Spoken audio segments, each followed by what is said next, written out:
शुक्रवार पेट इलाके में पुलिस गश्त के दौरान बॉबी भगवान सुरवसे उम्र 28 वर्ष, सर्वे नंबर 12, लक्ष्मी नगर येरवड़ा और तौसिफ उर्फ लड्डू रहीम खान उम्र 32 वर्ष, 1282 दरगाह रोड, कस्बा पेट, इन दोनों को गिरफ्तार किया गया। इनके पास से 14,60,000 रुपए कीमत का ड्रग, मेफेड्रोन और एक देसी लोहा की एक पिस्टल जब्त की गई। शुक्रवार पेट इलाके में डायमंड बिल्डिंग के पास दो लोग खड़े थे।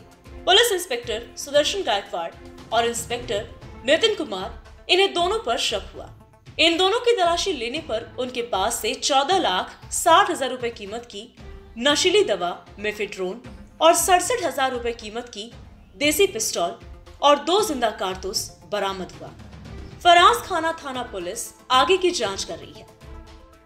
गेले काही दिवस आपल्या गुन्हे शाखेच्या अँटी एक्स्टॉर्शन सेल 2 आणि अँटी नार्कोटिक सेल 2 याच्या टीम्स, त्यांचे अधिकारी पोनी कुंभार तसेच पोनी गायकवाड आणि त्यांचे सुपरवायझरी एसीपी श्री राजेंद्र मुळीक हे सर्वजण काही संशयित इसमांच्या बाबत वर्कआउट करत होते आणि तो वर्कआउट करत असताना काल फरसखान्याच्या हद्दीतून त्या 2 संशयित इसमांना आपण ताब्यात घेतलंय।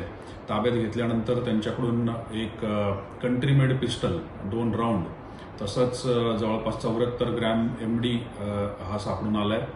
त्याच्याबद्दल पुढील कारवाई होत आहे। या 74 ग्रॅम एमडीची किंमत जवळपास 14.5 लाख रुपये आहे आजच्या बाजारामध्ये। पुढील तपासामध्ये साधारणपणे असं एक जाणवतंय किंवा निदर्शनास येतंय की कदाचित हे वेपन जे आहे हे दुसऱ्या एका व्यक्तीला रायव्हलरीमधून त्याच्यावरती हल्ला करण्यासाठी वापरलं जाण्याची शक्यता होती। त्याच्याबद्दल पोलीस अधिक तपास करत आहे। परंतु महत्त्वाची बाब अशी आहे की एकंदरीतच आपल्या सगळ्या माहितीच्या यंत्रणेचा वापर करून याच्यामध्ये या दोन्ही युनिटच्या अधिकारी अंमलदारांनी एक चांगलं काम करत या इस्मांपर्यंत पोहोचून त्यांना त्याच्यातून शोधून काढलेलं आहे आणि एक चुकीची घटना घडण्यापासून आपल्याला टाळता आलेलं आहे।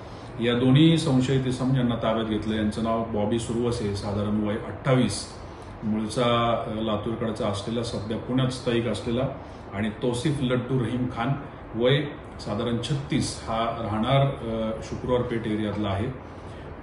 तर याबाबत पोलीस अजून अधिक तपास करत आहेत आणि कालांतराने याबाबत आपल्याला तशी कल्पना